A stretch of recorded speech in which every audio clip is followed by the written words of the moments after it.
Let's Talk Books, the official podcast of BookExpo America, BEA.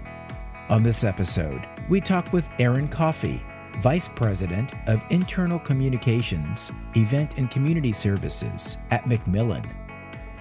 So Erin, tell us about your role at Macmillan. I work in internal comms, events and community services, and really what we do in this department is internally we're sort of a connector between different departments. So if groups want to collaborate together, say for instance on shows like BookExpo America, we're kind of the facilitators for those kinds of things, specifically around events and communications.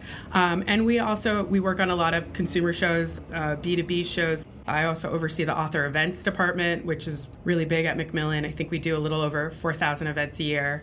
And then on top of that, we do all employee communications, employee engagement, events, activities, perks, all of that good stuff. Mm-hmm.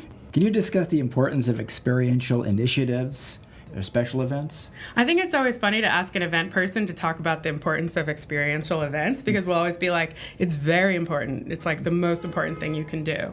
I think certainly the interesting thing about experiential is they're very important, but the most important thing is to make sure that you're doing it for the right audience and at the right time.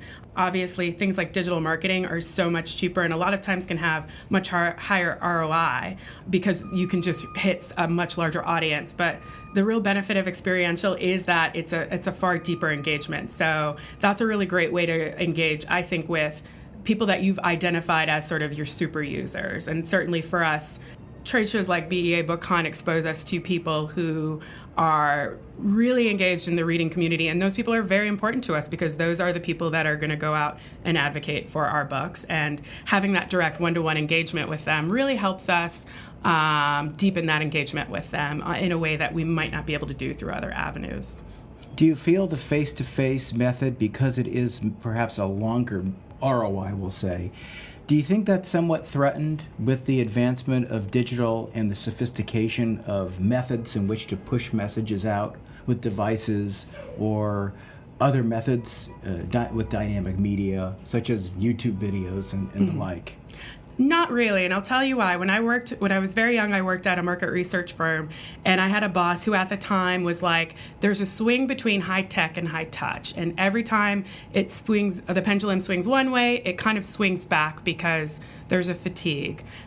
Once again, that might be, that was even before I worked in publishing, and I think certainly that's something you hear in publishing a lot too, but I think when people engage a lot online, there is that need to actually make that human connection, and in a weird way, online helps experiential events be that much more engaging because now, in the past, you would just go to events and you really didn't know where to go, or you didn't know who was going to be there and who you were going to be interacting with. And online has really allowed us to sort of help those communities find each other so that when they do meet up, they know that they're meeting with somebody who is going to be of a like mind. And I think as you see that increase in online engagement, you're seeing a much deeper engagement in person and experientially because people are finding those communities that they've sort of went online to search for, and now they want to engage with them in person.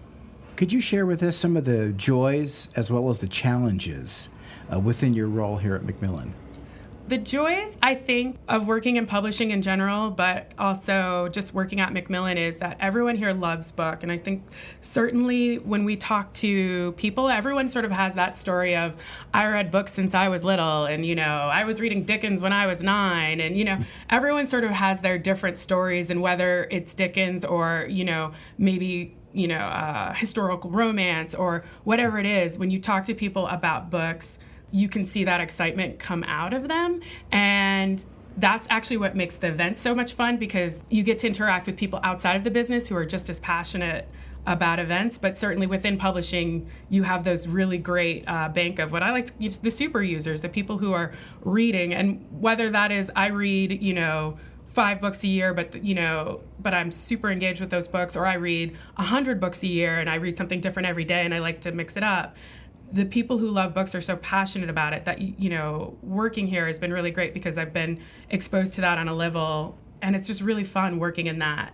I think the challenges of working in publishing is one of the things that makes it really great, and that is the notion that and this is more like on a larger level, but, as somebody who works on corporate side, we see this a lot. There's so many moving parts to making a book hit the list, and there's so many great books that you read and you sort of engage with a small community and everybody loves it, and that book just wasn't at the right moment or didn't have and it was not even necessarily anything that could do it. There's such a kismet to when a book hits. So when it does hit, that's probably one of the greatest feelings ever. But sometimes one of the hardest things about working in publishing is seeing that perfect book go by and knowing, it just wasn't the right time, or, XYZ, but, that could have been so great. And that can be hard sometimes. And I think certainly everybody who works in publishing feels that way.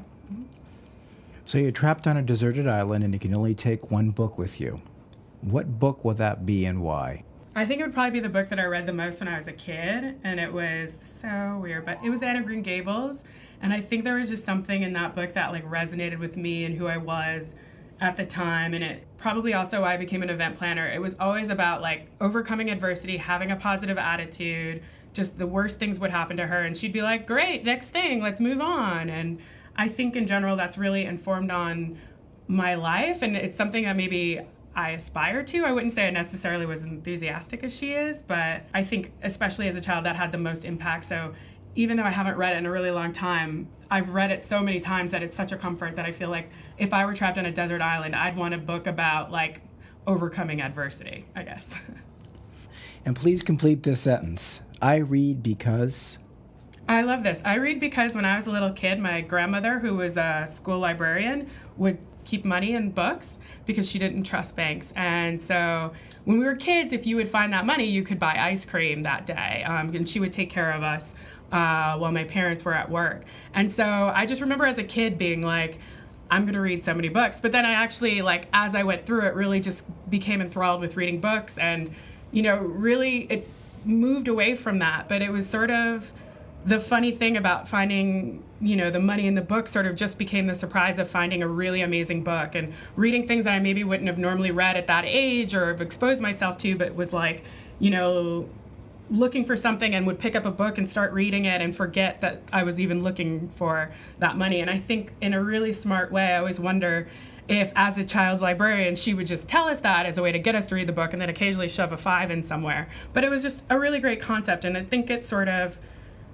started off as one thing and then transitioned into this whole other thing of really realizing that when you pick up the book and you're engaging with it, that it's a very transformative experience. And I think that's why I love reading books.